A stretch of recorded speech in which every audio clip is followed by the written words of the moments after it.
Faisal Sabzwari MQM के रहनुमा हैं, सेनेट के मेंबर हैं, हमें उन्होंने ज्वाइन किया है। फैसल सब्जवारी साहब, शुक्रिया। आपका रद्द-ए-अमल क्या है सुप्रीम कोर्ट के इस फैसले पर? हिकमत अमली क्या होगी? मुत्तहिदा कौमी मूवमेंट अब मुत्तहिदा अपोजिशन के साथ शामिल है इस सारे इन तमाम मराहिल में।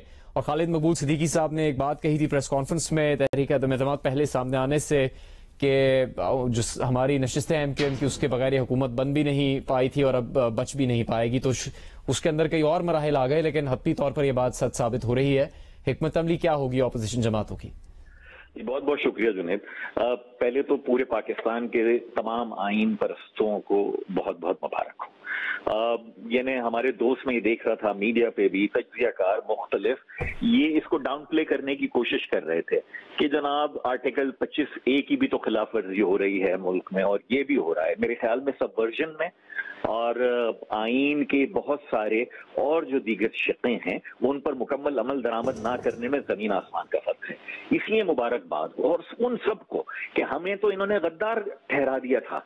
इनका जो झूठा प्रोपेगेंडा था सुप्रीम कोर्ट ऑफ पाकिस्तान ने तहरीक इंसाफ के मुंह पर दे मारा है। इमरान खान साहब को जब सुप्रीम कोर्ट ने कहा, हालांकि वो डिबेटेबल है कि भाई ये हमारे तहरीक इंसाफ के दोस्त कहते थे ना कि वो सर्टिफाइड अमीन और सादिक हैं, कि साकिब निसार साहब ने कुछ इस तरह की चीज फरमा दी थी।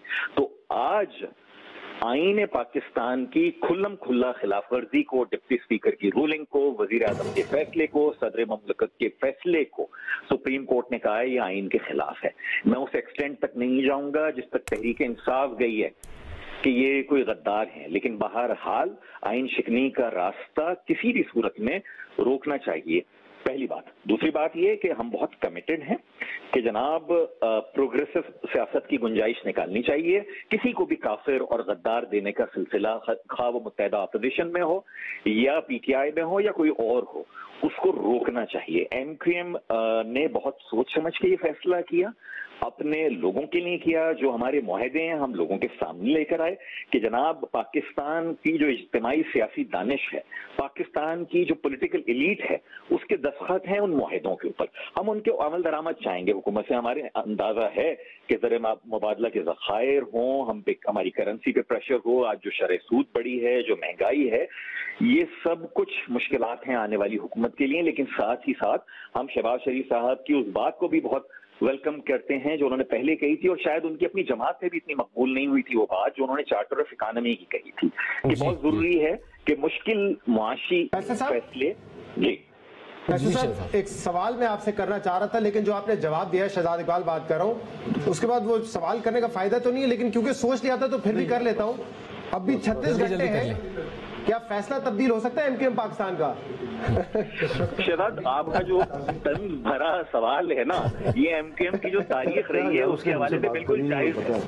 ये बिल्कुल जायज है उसके हवाले से जो हमारी तारीख रही है। लेकिन देखिए 22 अगस्त 2016 के बाद की जो एमक्यूएम है ना, वो कम से कम कारकुनान की जमात है। अपने कारकुनान को जवाब दें। हमें ये लिबर्टी नहीं है कि हम सुबह गवर्नमेंट से निकलें और शाम में वापस आ जाएं। जी साफी साहब, जी साफी साहब, साहब क्या फरमा रहे हैं? मैंने कहा फैसल भाई बड़े अरसे बाद हाथ आए, जरा हम भी उनको छेड़ दें। तो मेरा सवाल ये है कि पूरी फीलिंग आ रही है कि साफी साहब सवाल नहीं करेंगे, तंज करेंगे। इत्तेहाद बिल जबर था, तो ये जो नया इत्तेहाद आप लोग ने किया है, ये इत्तेहाद बिल रजा है या ये भी इत्तेहाद बिल जबर है?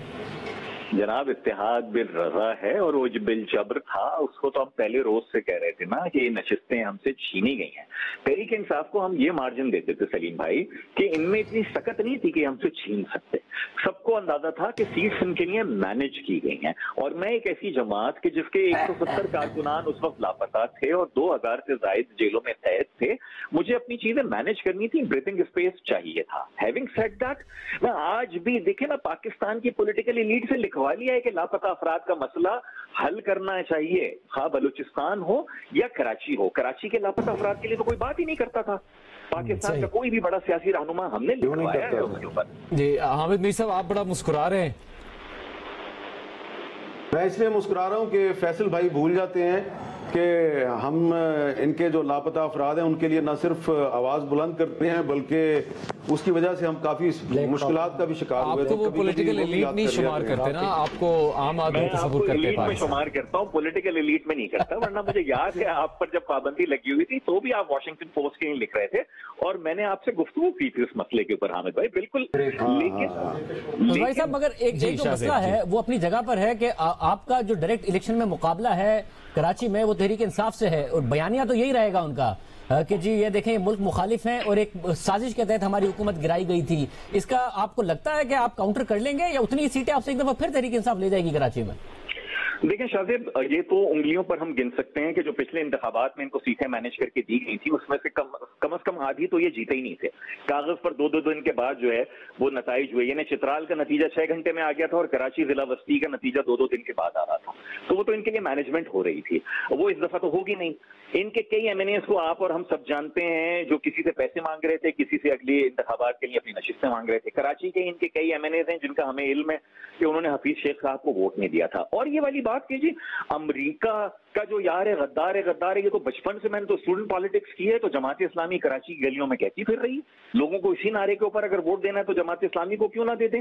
वो खुर्रम शेर जमान साहब की मैंने देखी थी कि वो आशिक रसूल इमरान खान साहब, बहुत अच्छी बात है, हर आदमी को इश्क रसूल में होना चाहिए, लेकिन वो टीएलपी को क्यों ना वोट दे दें, इमरान खान साहब को क्यों दें।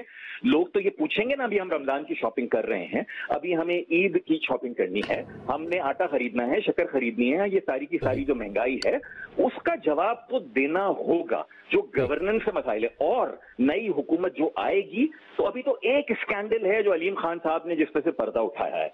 हमें डर ये है, जिससे डॉक्टर खालिद मकबूल सिद्दीकी पिछले कई महीनों से कह रहे हैं कि जो महंगाई के पीछे चीजें हैं, यानी अगर आपने पेट्रोल नहीं खरीदा इंटरनेशनल मार्केट में इतने डिक्रीज के बावजूद, तो सिर्फ नैब का खौफ तो शायद नहीं था।